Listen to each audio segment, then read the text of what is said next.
Caríssimos amigos da Rede Júris, cá estamos novamente para trabalhar direito do trabalho, um tema extremamente polêmico, extremamente palpitante, que é o acesso ao patrimônio genético do trabalhador. A Rede Júris, sempre bastante antenada, traz esse tema, essa microaula aqui na nossa pós-graduação de Direito e Processo do Trabalho, muito bem coordenada pelo nosso professor Fabiano Coelho, um grande gênio que nós temos do direito do trabalho, grande escritor que faz parte do Quarteto Trabalhista. E hoje eu quero debater com vocês, chamar a atenção de vocês para esse tema que cresce muito no cenário internacional, mas no nosso cenário doméstico, no nosso plano interno aqui no Brasil, nós não temos muitos debates ainda a respeito, embora cresça, ainda que de maneira tímida, os posicionamentos, ou cresçam de maneira tímida os posicionamentos doutrinários que nós temos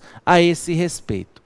Com, sobretudo, a lei de dados, que é a Lei 13.709, a questão do acesso ao patrimônio genético do empregado é uma questão que, evidentemente, no desenvolver da tecnologia e no link que a tecnologia faz com o direito, vai ser cada vez mais explorado do ponto de vista científico-jurídico, já que é, do ponto de vista biológico, já bastante estudado pela ciência biológica ou pela ciência da medicina. Então nós vamos discutir aqui um tema que tem uma intersecção muito sensível com o direito. Vejam, o direito do trabalho é a ciência do direito mais dinâmica que nós temos, porque ela tem uma intersecção sensível com o plano ou com as questões econômicas, tem uma aproximação sensível com as ciências contábeis, aproximação sensível com a administração, com a sociologia, filosofia,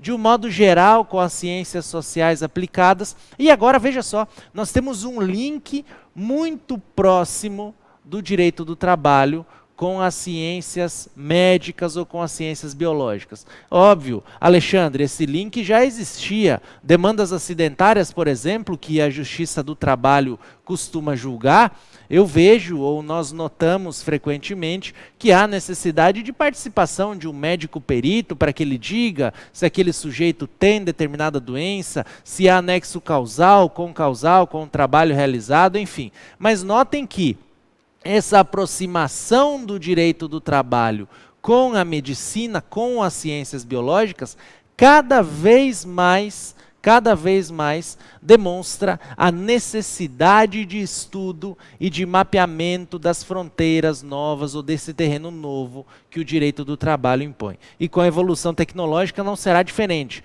Nós, operadores do direito do trabalho, teremos constantemente, frequentemente, um debate bastante intenso ou um diálogo bastante intenso com as diversas áreas do conhecimento, não só com as áreas do conhecimento dentro do direito, mas também fora do direito. Então vamos lá, vamos discutir o acesso ao patrimônio genético do empregado. E eu quero que vocês observem aqui, quando eu falo em acesso ao patrimônio genético do empregado, eu vou colocar uma situação a vocês. Suponham que vocês fazem parte de um futuro distópico, em que os seres humanos são criados em laboratório. Um cenário distópico em que eu posso pegar uma figura humana e desenvolver essa figura humana dentro de um laboratório, colocando nesse sujeito as características que eu quero para o meu filho ou para a pessoa que eu pretendo desenvolver. E suponha que nesse futuro distópico, essas características de perfeição genética serão determinantes para ele conseguir acesso ao mercado de trabalho ou para que ele não consiga acesso ao mercado de trabalho. Talvez melhor, essas características genéticas do indivíduo serão fundamentais para que ele consiga os melhores empregos, observada, obviamente, a perfeição genética dele. Sendo que, ora, aquele sujeito que não tem uma genética, abre aspas aqui, favorável, ele vai ter acesso aos empregos chão de fábrica, também entre aspas, ou aos empregos subalternos que remuneram menor. Vejam só, esse cenário que eu trago a vocês é um cenário que foi apresentado no filme Gattaca, a experiência genética, que eu trago aqui no nosso primeiro slide. Gente, prestem atenção, esse filme aqui é um filme de 1997. São 22 anos que esse filme foi publicado, foi veiculado, foi lançado. Há 22 anos atrás, veja, o visionário que trabalhou esse filme, ele trouxe um cenário bastante interessante aqui, em que eu tinha um grupo dividido de indivíduos. Vamos no slide aqui.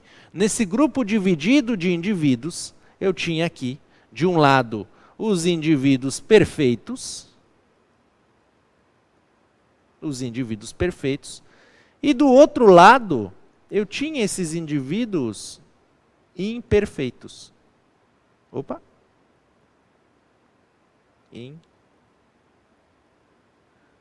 Imperfeitos. No cenário do filme, o indivíduo perfeito aqui, ele tinha acesso ao melhor emprego. Esse Ezinho aqui é um emprego. E o indivíduo imperfeito, lá no filme chamado de Vincent, ele tinha acesso ao pior emprego. E o filme trabalha, eu não quero dar spoiler aqui do filme, evidente, mas já que interessa a nós nesse debate científico aqui, o filme trabalha a todo tempo essa crítica à vida entre o sujeito perfeito e o imperfeito, propondo um cenário futuro em que a perfeição genética vai ser fundamental para que o sujeito tenha ou não acesso ao emprego. Esse momento chegou, tá? Já estamos vivendo esse momento, 22 anos depois do filme Gattaca, já vivemos esse momento. Tá? E é interessante saber aqui o seguinte, o que eu preciso saber quando eu falo em acesso ao patrimônio genético do empregado? Para que eu consiga aqui entregar a esse instituto, entregar a esse debate, uma roupagem jurídica favorável de modo a defender ou atender os interesses daquele sujeito, que pode vir a ter o seu patrimônio genético violado. E aí aqui, claro, o debate perpassa a necessidade de análise da dignidade da pessoa humana. Eu trouxe aqui ela no nosso segundo slide, dignidade da pessoa humana, na tela aí de vocês. Artigo 1º, inciso 3º da Constituição Federal. A dignidade da pessoa humana, pessoal, ela é um elemento constitucional que possui uma densidade teórica bastante ampla. E é necessário investigar a dignidade da pessoa humana para que a gente não cometa nenhum tipo de vilipêndio a esse elemento constitucional, ou melhor, talvez vilipêndio, não seja a expressão adequada a se utilizar aqui, talvez a expressão adequada é vulgarização dessa dignidade da pessoa humana. Então nós temos que trabalhar uma ideia que afaste a vulgarização da dignidade da pessoa humana, e dentro desse cenário de acesso a patrimônio genético, eu quero discutir com vocês alguns elementos teóricos que envolvem dignidade da pessoa humana e direitos fundamentais. Então vamos lá. Quando surge essa ideia da dignidade da pessoa humana? E eu quero fazer referência a vocês aqui a uma coisa que quando eu começar o desenho vocês vão lembrar. Isso aqui, ó. Isso aqui é aquela famosa pirâmide de Kelsen, que está lá no livro dele, Teoria Pura do Direito. Hans Kelsen. O Kelsen falava o seguinte, ó. Prestem atenção aqui no slide. Ele falava que as normas obedeciam um critério positivo, tá? O Kelsen, conhecido como pai do positivismo, falava que as normas obedeciam a um critério positivo. Esse critério positivo da classificação de Kelsen aqui, falava que no topo da pirâmide eu tinha a Constituição Federal, positivada, escrita em regras, e abaixo dela eu tinha um estuário normativo infraconstitucional. A ideia de Kelsen embasou a técnica da supremacia da Constituição. E a supremacia da Constituição fala, ou nada mais é, do que a necessidade de observância imediata, precípua, originária da Constituição Federal, quando eu, abaixo da Constituição, for editar alguma lei ou algum ato normativo. Voltando para o slide aqui, Kelsen inaugura então com essa teoria o que se chama de positivismo puro. Positivismo puro. É o que o Kelsen inaugurou. Positivismo puro. Só que vejam só, no decorrer da obra dele, ele fala o seguinte, olha, a lei infraconstitucional deve observar a lei superior. Ora, se for imediatamente inferior à Constituição, ela deve observar a Constituição Federal. Mas aí o Kelsen se propõe, ou se coloca, melhor dizendo, em dúvida. Ele fala o seguinte, mas e a Constituição? Ora, o poder constituinte originário ele é limitado.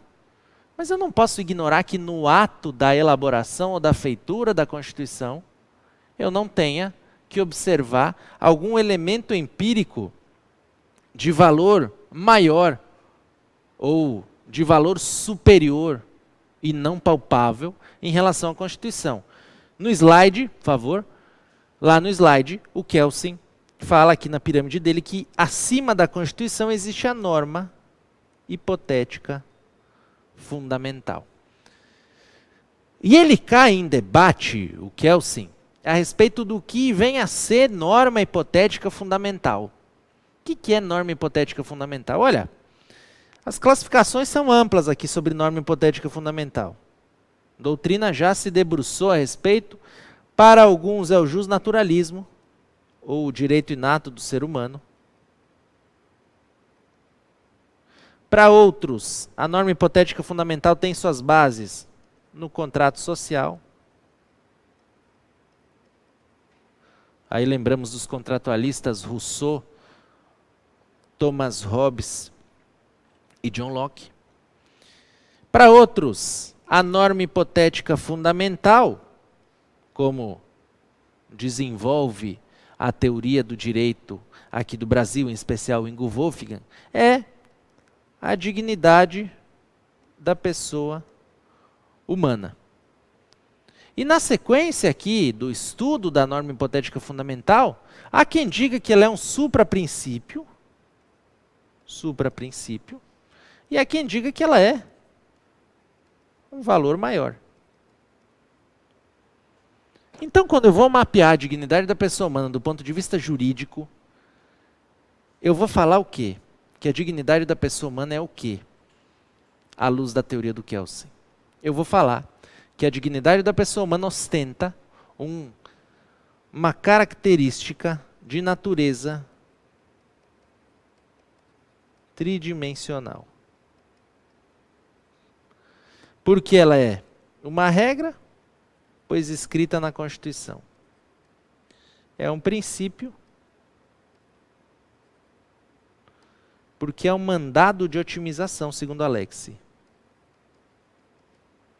E é também um valor, porque é um elemento empírico que deve ser observado. Quando eu falo em dignidade da pessoa humana, então, pessoal, eu falo em um elemento tridimensional. A dignidade da pessoa humana é um elemento jurídico tridimensional dentro dessa ideia que o Kelsen propôs aqui, sem entrar no debate do que vem a ser positivismo inclusivo ou positivismo exclusivo. Exclusivo fala que a norma é o mesmo que regra. Positivismo inclusivo inclui nesse conceito de norma, segundo Alexi Dworkin, princípios. Então, o positivismo que inclui princípios. Kelsen, quando fala em norma hipotética fundamental, considera a existência de um elemento supraconstitucional que orienta o legislador. Então, vamos lá. A dignidade da pessoa humana, nesta primeira análise aqui, nós conseguimos verificar que ela é um elemento jurídico tridimensional. Elemento jurídico tridimensional.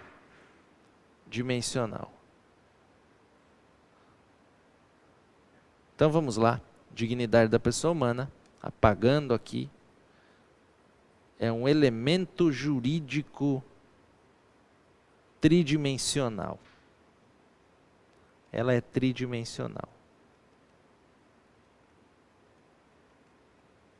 Porque é uma regra, é um princípio, é um valor. A gente dá um passo a mais e fala assim, tudo bem, mas qual é o conceito de dignidade da pessoa humana? Porque para tudo utiliza-se a dignidade da pessoa humana como elemento, como fundamento. Mas qual é o conceito dela dentro do direito? Juridicamente falando, como que eu posso enquadrar a dignidade da pessoa humana? Gente, dignidade da pessoa humana, segundo a melhor doutrina, é o centro de gravidade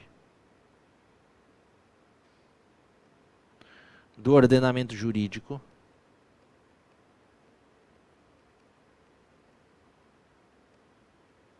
e o vetor axiológico máximo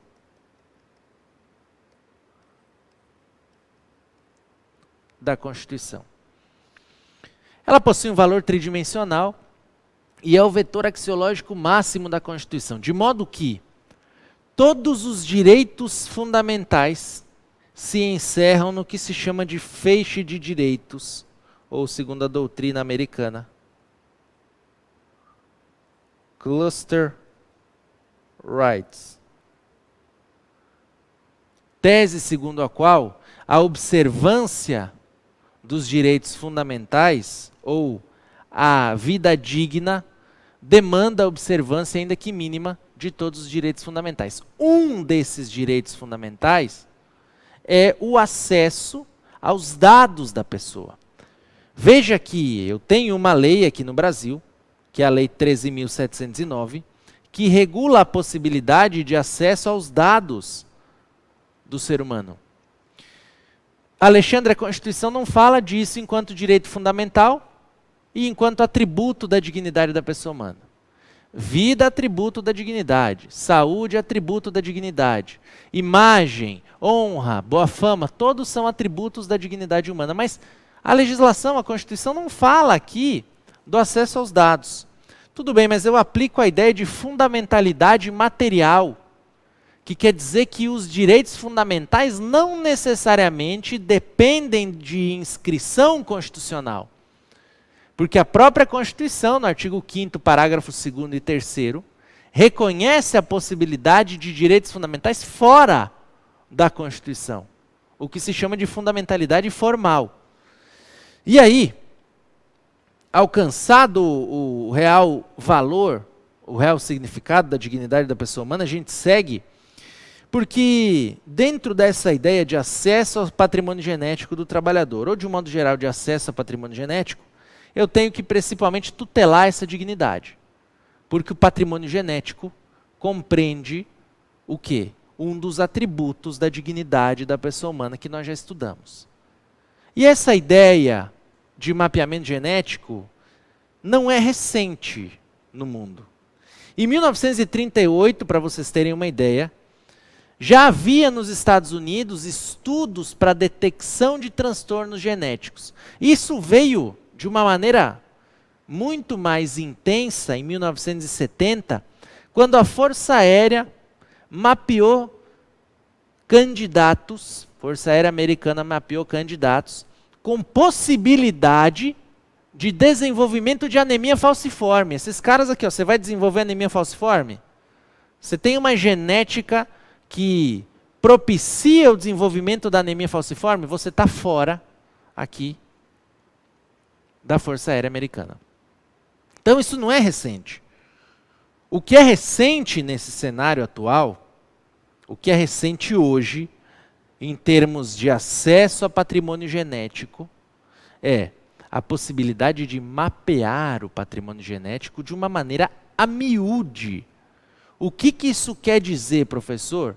Isso quer dizer que hoje eu posso acessar o patrimônio genético do sujeito de modo a mapear pormenorizadamente os dados genéticos dele para falar assim, ó, ele pode desenvolver câncer, ele pode desenvolver uma doença no pulmão, ele pode desenvolver uma doença estomacal, renal, ele tem propensão a desenvolver depressão. Vejam só a que ponto chegou a medicina. Ao ponto de ela chegar e falar assim para mim, olha, eu faço um mapeamento genético seu e eu falo qual é a probabilidade que você tem de desenvolver essa ou aquela doença. Dentro desse cenário atual, e eu escrevi um capítulo de um livro há pouco tempo atrás, chamado Temas Atuais de Direito e Processo do Trabalho, junto com meu amigo Rafael Miziara, e nós trabalhamos um conceito, que é o conceito do empregado de cristal. Não o sujeito empregado de cristal no sentido de ser aquele que tem possibilidade ou propensão de ser frágil e desenvolver várias doenças, não é isso. O sujeito do empregado de cristal é aquele sujeito que eu faço um mapeamento genético dele, eu pego um cristal, olhando dentro do cristal, eu consigo enxergar tudo que tem lá dentro, porque ele é transparente. A ideia de mapeamento genético, hoje, ela fala exatamente isso. A pessoa é de cristal. Eu olho por dentro dela a partir de uma simples análise de dados genéticos. Eu olho a possibilidade que esse sujeito tem de desenvolver essa ou aquela doença. A possibilidade que esse sujeito tem de desenvolver esse ou aquele transtorno. Veja só, os sujeitos acabam sendo sujeitos de cristal.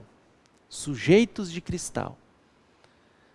E aí, houve uma preocupação da ONU, que trabalhou, ou fez uma declaração, ONU não, perdão, pessoal, da Unesco. A Unesco fez uma declaração sobre a possibilidade de acesso a dados sensíveis do sujeito. O que são esses dados sensíveis aí, professor? Os dados sensíveis são justamente os dados genéticos desse sujeito. A ONU, antenada, a Unesco, perdão, antenada com essa questão, faz uma declaração sobre acesso a dados sensíveis. E onde eu quero chegar, veja só, de que ponto ou como que o acesso a esses dados sensíveis aqui interfere no direito do trabalho. De que forma esses dados sensíveis ou o acesso a esses dados sensíveis vai interferir no direito do trabalho. Eu vou fazer uma pergunta a vocês. Suponha aí um empregador que vai contratar um empregado. O patrão vai contratar o João. Fala assim, João, eu quero contratar você. Mas para eu te contratar, eu quero mapear a sua genética. Quando eu faço essa pergunta em sala de aula, é possível o empregador, antes de contratar o trabalhador, mapear os dados genéticos desse trabalhador? Vocês são a favor ou contra? Todo mundo levanta a mão e fala assim, contra. Só que quando eu venho discutir a situação a fundo, normalmente acaba ficando meio a meio na sala de aula. Por quê? Que você está assistindo agora e eu estou colocando essa dúvida aí no seu coração. É possível o empregador acessar o patrimônio genético do empregado para saber se vai contratar o cara ou não? À primeira vista você vai falar para mim assim, não, isso é discriminatório, Alexandre, não tem nem fundamento o que você está falando. Tudo bem, tudo bem. Eu vou colocar outro tipo de situação. Trabalhador vai trabalhar numa empresa de agrotóxico. E o empregador chega e fala para ele o seguinte, ó, João, eu quero te contratar. Eu quero ter você aqui na minha empresa, eu quero ter você trabalhando para mim. Mas para que eu tenha você trabalhando para mim, eu preciso ter acesso ao seu patrimônio genético. Porque se você entrar aqui na minha empresa e você desenvolver um câncer, eu vou ser responsável. E a minha responsabilidade, ela não é econômica, que ela é muito maior, ela é uma responsabilidade social. O que eu quero dizer é que se você trabalhar para mim, sem fazer um mapeamento genético, você corre o risco de desenvolver um trabalho que potencialmente vai te levar a ter uma doença. Então, notem aqui que a preocupação do empregador é uma preocupação muito maior. A preocupação do empregador aqui é o quê? Olha, eu trabalho com agrotóxico, eu quero um sujeito que venha trabalhar para mim que não tenha potencial para desenvolver determinada doença que pode vir a ser agravada trabalhando aqui com agrotóxicos. É de se dizer que o empregador fornece um emprego para aquele sujeito que consegue trabalhar para ele, sem que aquele trabalho ajude ou atue como concausa para desenvolver outra doença. Olha, se o cara vai ter câncer no pulmão, tem 50% de chance de desenvolver câncer no pulmão, se ele trabalhar numa empresa de agrotóxico, provavelmente, eu vou aumentar o risco dele desenvolver câncer no pulmão. Em mais 20%, 30%. Ou às vezes eu mantenho esse risco de 50%, só que ele vai desenvolver daqui 20 anos, eu diminuo, ele vai desenvolver em 10. Vocês conseguem enxergar como é sensível essa questão do acesso ao patrimônio genético? Não dá para chegar e falar assim, olha, eu sou a favor do acesso aos dados genéticos. Olha, indistintamente é um risco. Eu ter acesso ao patrimônio genético do trabalhador, indistintamente é um risco. Mas não permitir o acesso ao patrimônio genético do trabalhador também é um risco muito grande. Também é um risco muito grande. E quando eu falo assim, não, eu permito o acesso ao patrimônio genético do trabalhador. Aí vem o segundo questionamento, olha, o empregador vai ter acesso ao relatório genético dele? E se esse relatório genético que o empregador tiver acesso, ele distribuir para outras empresas? O que vai acontecer? O que vai acontecer? E eu tenho uma sugestão para vocês. Qual é a sugestão empregador que solicita ou sugere a contratação de um trabalhador e exige um mapeamento genético? Você não vai ter acesso a esse documento, porque ele envolve o sigilo entre o médico e o paciente. Mas você vai, enquanto empregador, falar assim: desenvolvo trabalhos na área de agrotóxicos, trabalho com agentes etiológicos de natureza química e quero contratar um trabalhador para trabalhar para mim. Médico do trabalho, eu quero que o senhor faça o mapeamento genético desse trabalhador, porque eu quero, a única resposta é: ele tem potencial de desenvolver alguma doença trabalhando com agrotóxicos? É só essa pergunta que o empregador vai fazer. O empregador não vai ter acesso a todos os dados. Veja, ele vai falar qual é o agente etiológico. O médico vai responder que quanto àquele agente etiológico ele tem potencial, ou o trabalhador tem um potencial de desenvolver determinada doença. Não precisa nem falar qual é a doença, tem potencial de desenvolver doença trabalhando com esse agente etiológico, e um potencial, lógico, não ordinário, não comum, que todo mundo está sujeito a desenvolver uma doença trabalhando com agrotóxico, mas um potencial extraordinário, um potencial fora do comum. Um potencial fora do comum. E aí a gente vem para o slide aqui, e no slide eu estou perguntando o seguinte, ó: possibilidade de utilização de medidas de mapeamento em uma relação de trabalho. Vamos trabalhar os argumentos que eu tenho contra isso aqui. Primeiro argumento: isso aqui é discriminatório. Olha, primeira voz na doutrina chega e fala que esse tipo de questão discrimina o sujeito. Se insere em uma das hipóteses exemplificativas do artigo 1º da Lei 9.029, que trata da discriminação. Essa conduta é discriminatória. Esse é o primeiro argumento que se utiliza, de modo que o acesso ao patrimônio genético na circunstância proposta vai vedar o acesso do sujeito ao mercado de trabalho. Então isso vai discriminar esse cara. Esse é o primeiro fundamento. Mas eu tenho mais um fundamento aqui. O segundo fundamento no slide, o segundo fundamento fala o seguinte: olha, além de discriminatório, ele viola um direito do sujeito, que é o direito de não saber. Às vezes o cara precisa do serviço. Ele quer trabalhar. Ele não quer saber se ele vai ter câncer daqui 20 anos. Porque às vezes você dá a sentença para o cara na hora que você dá o mapeamento genético dele. E aí? Para ele é desinteressante saber que ele pode vir a ter câncer. Tem direito de não saber. E mais, veja só. Esse segundo fundamento embasa o terceiro fundamento. Qual é o terceiro fundamento que eu tenho no slide? É o direito de desconhecimento para as gerações futuras. Olha, esse dado é um dado genético. Esse dado aqui é um dado genético. Não tem como falar que não é.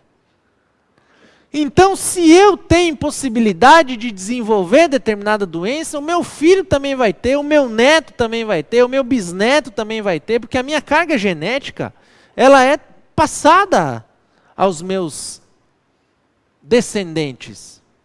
Então, se eu não quero saber para mim, muito menos para eles. Também não quero saber se eles têm possibilidade de desenvolver essas doenças. Eu não quero saber disso aí, não. Não quero saber.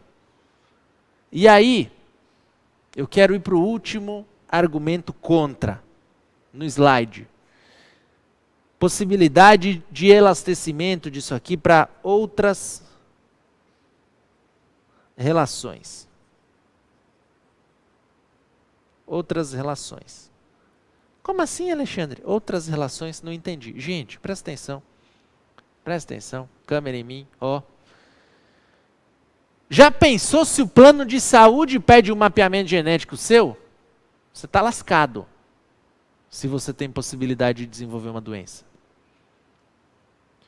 Que você vai chegar lá e vai falar assim, ó, eu tenho possibilidade de desenvolver câncer daqui 30 anos. O João entrega lá, ó, eu, João, tenho possibilidade de desenvolver câncer daqui 30 anos. O plano vai falar o quê para ele, ó? O plano para um cara igual a você de 20 anos, por mês, é R$500. Mas agora com esse dado é 2.000. Se isso aí cai nas mãos do plano de saúde, acabou. Olha, é um acesso que fará com que se encareçam os planos de saúde e que o sujeito fique desassistido do ponto de vista da saúde dele. Alexandre, você só apresentou argumento contra. A favor tem algum? Tem também. No slide aqui, ó, argumentos a favor. E aqui eu tenho um argumento a favor que é o fundamental. Tutelar um interesse maior. O que é tutelar um interesse maior? Eu tenho um direito fundamental, que é o direito fundamental a ter um emprego. A trabalhar. Direito fundamental a trabalhar. Direito fundamental a ter um emprego. Eu tenho esse direito fundamental. Só que, ó, veja só. Quando eu pego esse direito fundamental de ter um emprego, que obviamente, ele vai me garantir alimentação, transporte, vestuário, lazer. Tá? Porque o direito do trabalho possui uma característica que, segundo a doutrina, se incorpora num princípio chamado princípio do paradigma da essencialidade, porque o direito do trabalho ele visa não o patrimônio, mas a essência, a existência do sujeito. Um contrato de emprego é um contrato eminentemente existencial e não eminentemente patrimonial. Então eu tenho o direito fundamental de ter um emprego. Só que esse direito fundamental, a subsistência, se choca com outros dois direitos fundamentais. Direito à vida e à saúde. Quando eu tenho um conflito entre direitos fundamentais, utilizando a técnica do Robert Alexy, da proporcionalidade em sentido estrito, da ponderação, ou como quer o Supremo Tribunal Federal do Brasil, a técnica do sopesamento, eu tenho que, no conflito, afastar aquele direito fundamental cujo sacrifício é menor e cuja densidade nuclear é menor em relação àquele outro direito fundamental que com ele se choca.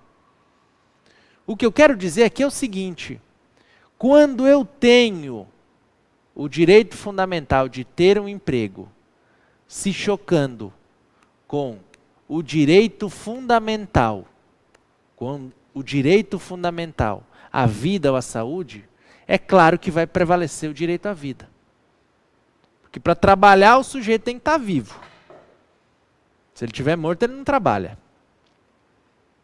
Então, quando eu conflito esses dois direitos fundamentais, óbvio que vai prevalecer o direito à vida e à saúde. Então, eu posso fazer um mapeamento genético se for para tutelar a vida e a saúde daquele trabalhador. Fora dessas situações, eu não posso fazer. Tá bom, Alexandre. Isso aí que você está falando para mim é construção doutrinária. Eu quero saber o que acontece aí na prática. Como que a jurisprudência vai se comportar, o que a lei fala. E aí a gente vai para o próximo slide, qual é a posição da OIT. Caiu esse tema na OIT para a OIT fazer um parecer. E o parecer da OIT foi no seguinte sentido: olha, é possível ter acesso ao patrimônio genético do trabalhador? Sim. Desde que no país em que ele vai trabalhar, eu tenha uma lei assegurando o acesso aos dados desse trabalhador, e desde que o acesso a esses dados do trabalhador seja um acesso que vai tutelar a saúde e a segurança desse trabalhador. E a vida, perdão, desse trabalhador.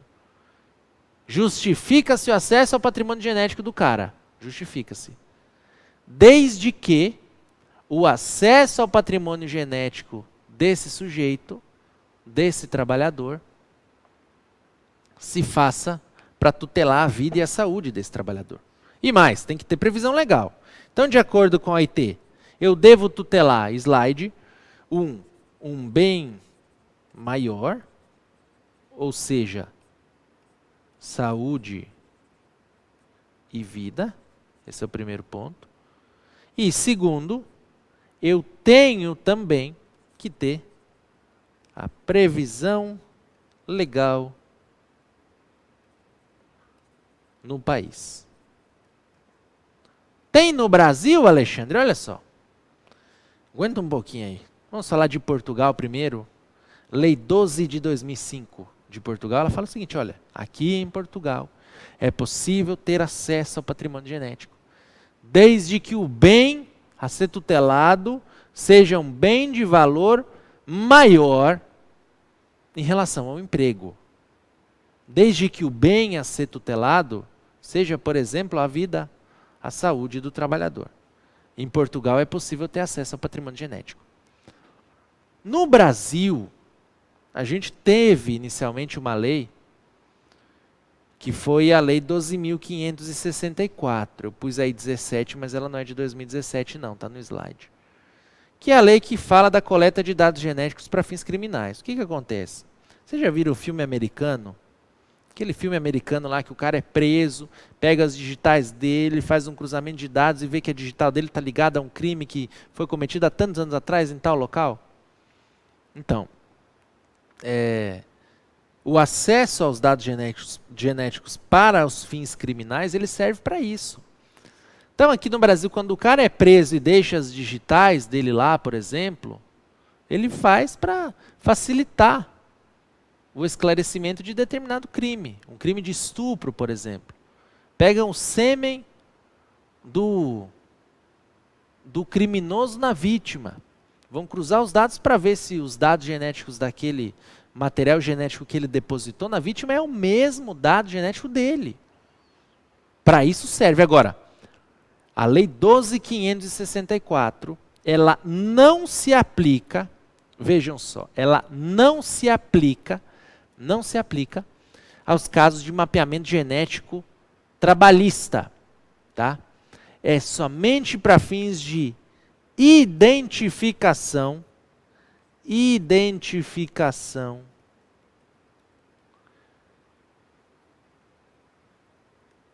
criminal. Apenas. Essa lei aqui só serve para isso. Só para identificar criminalmente o sujeito. Então, no Brasil, Alexandre, não é possível fazer mapeamento genético, né? Porque a OIT faz um parecer que exige que tenha autorização legal. Mas calma aí. Lei de Acesso aos Dados. 13.709 de 2018. Essa lei vem acabar com todas as nossas dúvidas. Ela fala o seguinte: é possível ter acesso ao patrimônio genético do empregado. É possível que o empregador consiga alcançar o patrimônio genético do empregado. E é possível observadas algumas circunstâncias. Num primeiro momento, desde que, no slide, desde que os fins autorizem. Desde que os fins autorizem, é possível ter acesso ao patrimônio genético do sujeito trabalhador ou de qualquer sujeito. E aqui, com autorização dele, hein? Só que a lei faz uma ressalva maior. Ela fala assim: olha, se for para tutelar,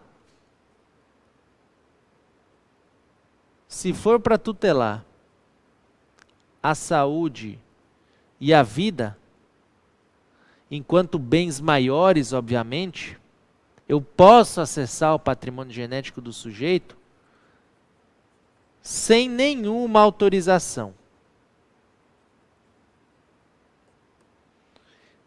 Veja só, a lei 13.709 fala que em determinadas situações eu posso acessar o patrimônio genético do sujeito sem que ele tenha me autorizado a fazer isso aí. Eu posso simplesmente acessar o patrimônio genético dele. Desde que essa medida se justifique para tutelar a vida e a saúde desse sujeito, aqui no nosso debate, na nossa discussão, na relação de emprego, sujeito-empregado, desde que se justifique para se defender a vida e a saúde desse sujeito empregado.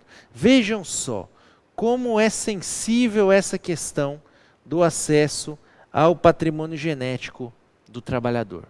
Como é interessante esse debate do acesso ao patrimônio genético do trabalhador. É uma questão que sugiro a vocês estudem. Esse livro que eu ajudei a escrever com o Rafael Miziara chama Temas Atuais de Direito e Processo do Trabalho, é um livro ainda de 2014, e nós atualizamos o artigo recentemente de acordo com a Lei de Dados. A época em que escrevemos a Lei 13.709 ainda não existia, ela veio em 2018. Atualizamos esse artigo, fomos aí precursores do tema aqui no Brasil, iniciamos a discussão disso, tinha pouco material a respeito, pegamos muitas coisas no direito comparado, sobretudo o direito norte-americano, e fica aqui essa dica para que vocês estudem, para que vocês conheçam esse tema. E ao final dessa nossa aula, ao final desse nosso debate, eu quero deixar aqui a vocês, caríssimos alunos, o meu abraço, dizer a vocês que eu, Alexandre Piovesan, estarei aqui nesse curso, sou juiz do trabalho no TRT da 18ª região, e será um prazer ministrar aulas para vocês dentro dessa nossa pós-graduação de Direito e Processo do Trabalho aqui na Rede Júris, que, sem dúvida alguma, é um grande instituto, uma grande escola que traz aí, que abre as portas do direito para vocês, sempre com excelentes professores. Eu agradeço aqui a minha participação, deixo o meu abraço a vocês, contamos com a participação de vocês na pós-graduação e, sem dúvida alguma, seguiremos firmes explorando as novas fronteiras do direito do trabalho muito em breve. Obrigado, meus alunos, fiquem com Deus. Isso aí, meu amigo.